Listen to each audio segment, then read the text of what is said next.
You're 63 years old, you've worked for over 4 decades, punched in early, stayed late, skipped vacations you probably deserved. And now you're 2 years away from 65, the finish line everyone told you to run toward since you got your first paycheck. The kids are out of the house, the mortgage has a few payments left. You actually start imagining it. The morning coffee without the alarm, the fishing trips, the grandkids. And then one Saturday afternoon, you sit down at the kitchen table with your bank statements, your 401k login, a yellow legal pad, and a calculator. And the color drains out of your face because the math doesn't work. And the terrifying part, you're not alone. You're actually the majority. Here's the thing that nobody really tells you. When you're 35 and your HR rep is cheerfully explaining your company's matching contribution, retiring at 65 inches 2026 is nothing like what your parents did it. The world has changed. The costs have changed.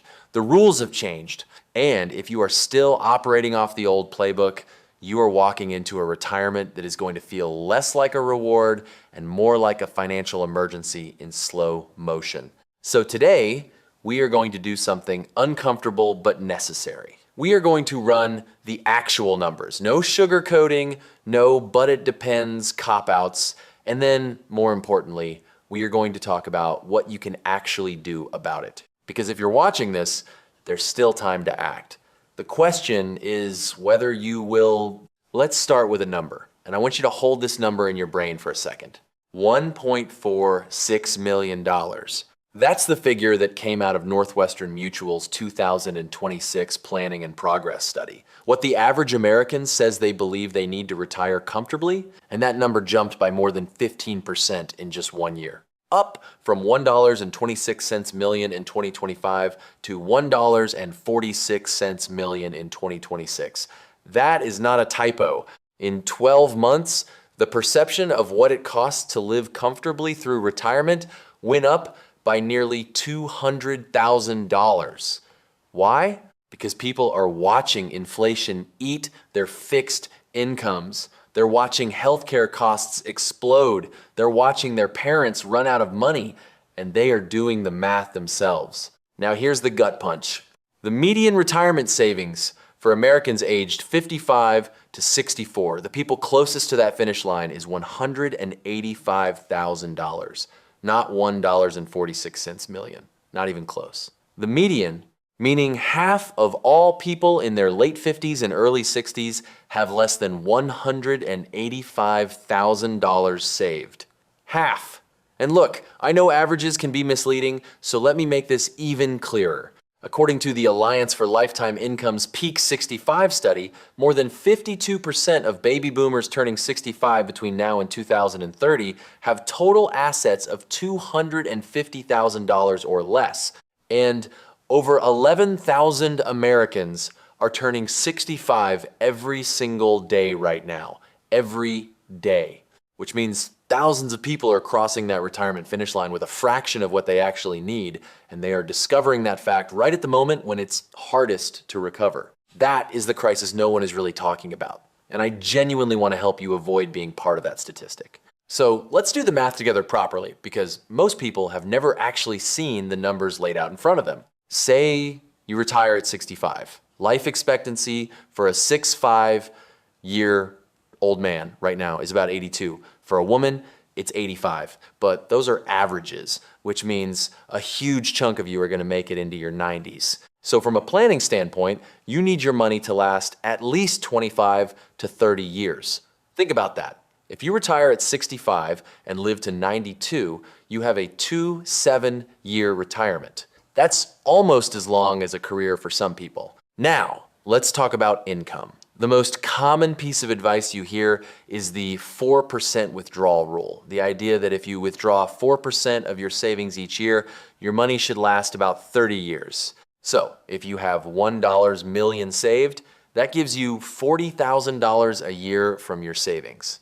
Then you add Social Security.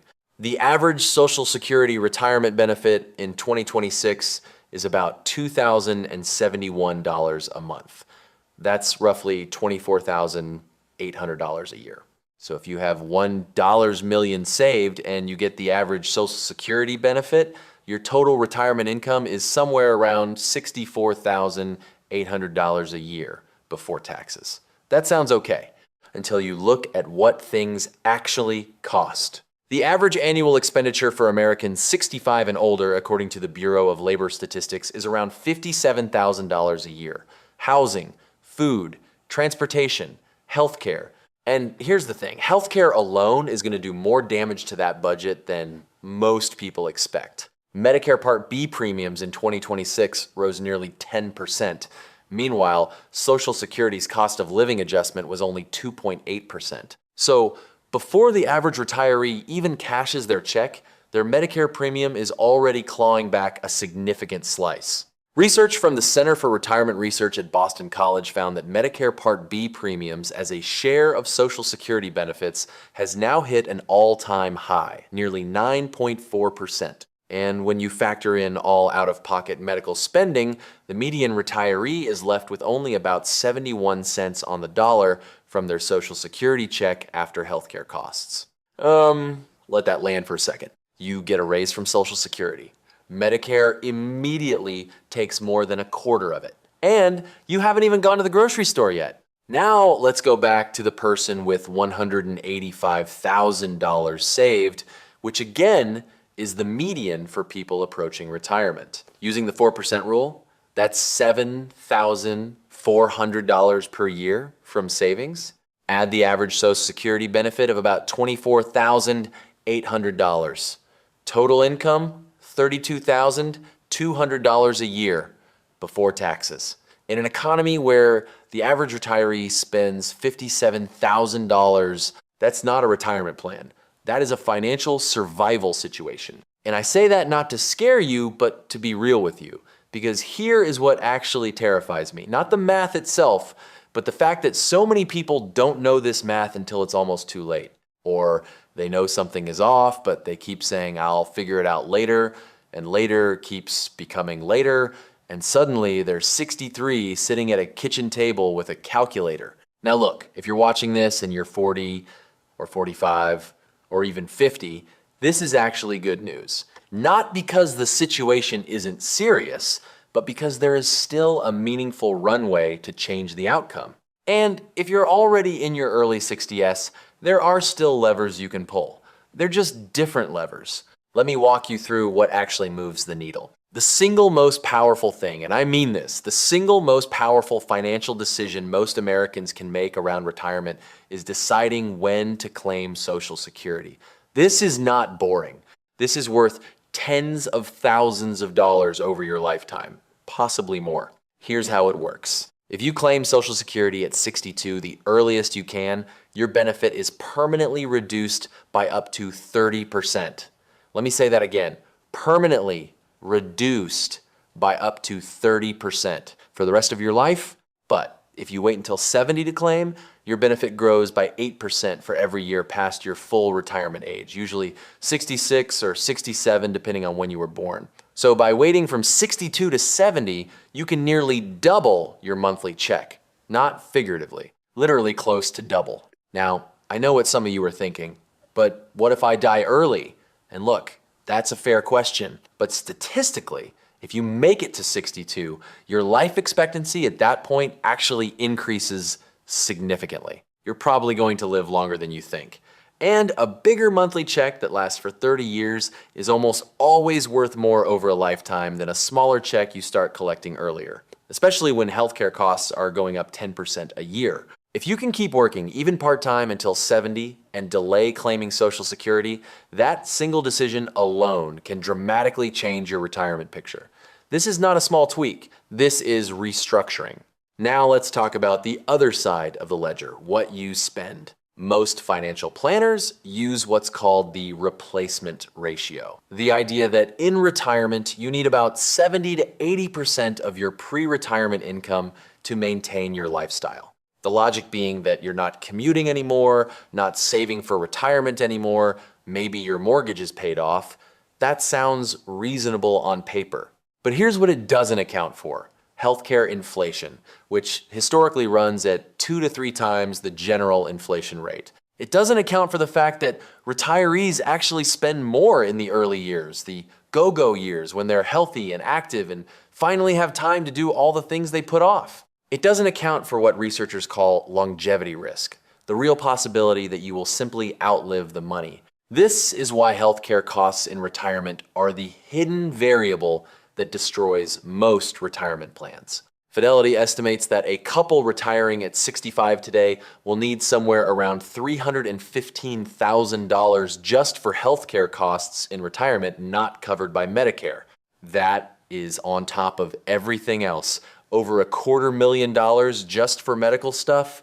And the Bureau of Labor Statistics confirms that CPI rose 3.3% in the 12 months ending March 2026, meaning general inflation is still running hot enough to quietly shrink the purchasing power of your savings every single year. This is why I want to use a metaphor that I think makes this click. Think of your retirement savings like a block of ice in the sun. The day you stop working, you put that block of ice outside, and every year, inflation, healthcare costs, taxes, market volatility, they're all chipping away at it. Some years the sun is hot and it melts faster than expected.